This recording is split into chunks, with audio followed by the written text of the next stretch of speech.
Hey guys, welcome to Top Tabletop.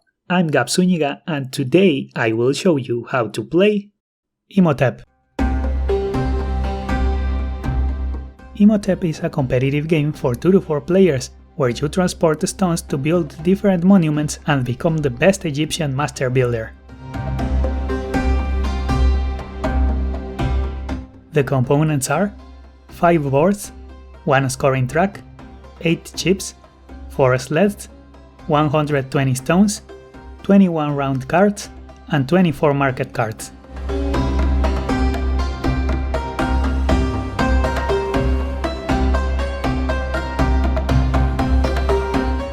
We will set up a 4-player game.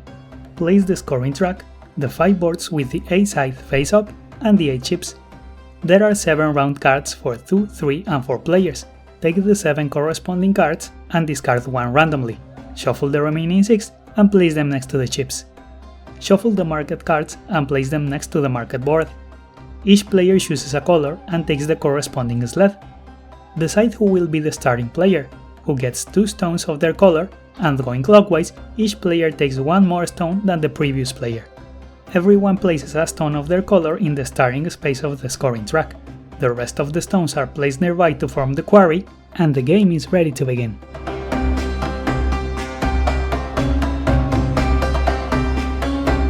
The game is played over 6 rounds. At the start of each round, turn over the top round card. It will indicate the 4 ships that will be available that round, which are placed next to the boards, and place 4 market cards face up on the market board. If the deck runs out, shuffle the discard pile to form a new one. Then players take turns in clockwise order. On your turn, you must carry out one of 4 actions. The first action is taking 3 stones from the quarry and placing them in your sled. It can have a maximum of 5. The second action is placing 1 stone from your sled on any empty space on a ship that hasn't sailed yet. The third action is sailing 1 ship to a free board. To do it, the ship must have at least the minimum number of stones shown, and you can sail a ship even if it doesn't have any of your stones. Then the stones are unloaded from front to back. Any empty spaces are ignored. Each one of the 5 sides gives different rewards to the owners of the stones. For each stone delivered to the market, the owner immediately takes any available card, and the stones are returned to the quarry. The red cards must be played immediately. The blue cards can be played in a later turn, and the purple and green cards give points at the end of the game. For each stone delivered to the pyramid, the owner immediately gets the points shown on the space where it's placed, and they must be placed column by column starting at the top left. When the first level is full, continue with the second level as shown in the board, starting at the top left again, and the third level only has 1 stone. Once the pyramid is complete, each additional stone delivered here gives 1 point, and the stones are placed at the side. Each stone on the temple gives 1 point at the end of the round if it's visible from above. They're placed from left to right, and when a level is full, you continue on a new level covering the previous one. In a 2-player game, only 4 spaces are used. The burial chamber gives points at the end of the game. Here, the stones are placed column by column starting at the top left, and at the end of the game, each group of connected stones will receive the points shown on the board. The bigger the group, the more points you will receive.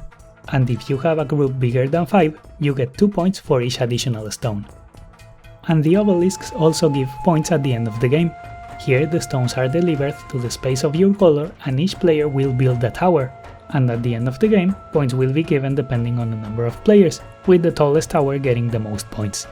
If you don't have a stone here, you don't receive any points. And if there's a tie, divide the total points of the tied players rounded down. The final action is playing a blue market card. They have different effects, but most of them let you do 2 actions. After using a card, discard it. When all 4 ships have been sailed, the round ends. Players receive points from the visible stones on the temple. Any market cards on the market board are discarded. The ships are returned, and a new round begins, starting with the player who was next.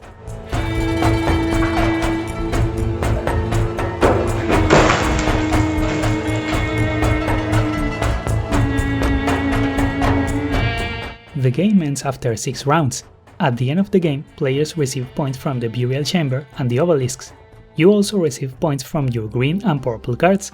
The green cards give you 1 point for every 3 stones on a specific site, and the purple cards give you points according to how many you have.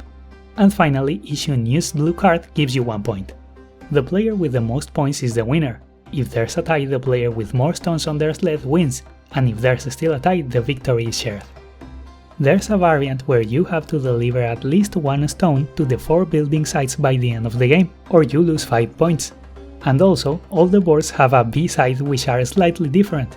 In the market, one of the spots has 2 cards face down.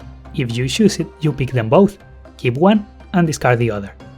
The pyramids are 3 small ones instead of a big one. You can decide in which pyramid to put your stone, and some spots give special bonuses besides points. The temple is the same, but the rewards are different. The burial chamber scores differently.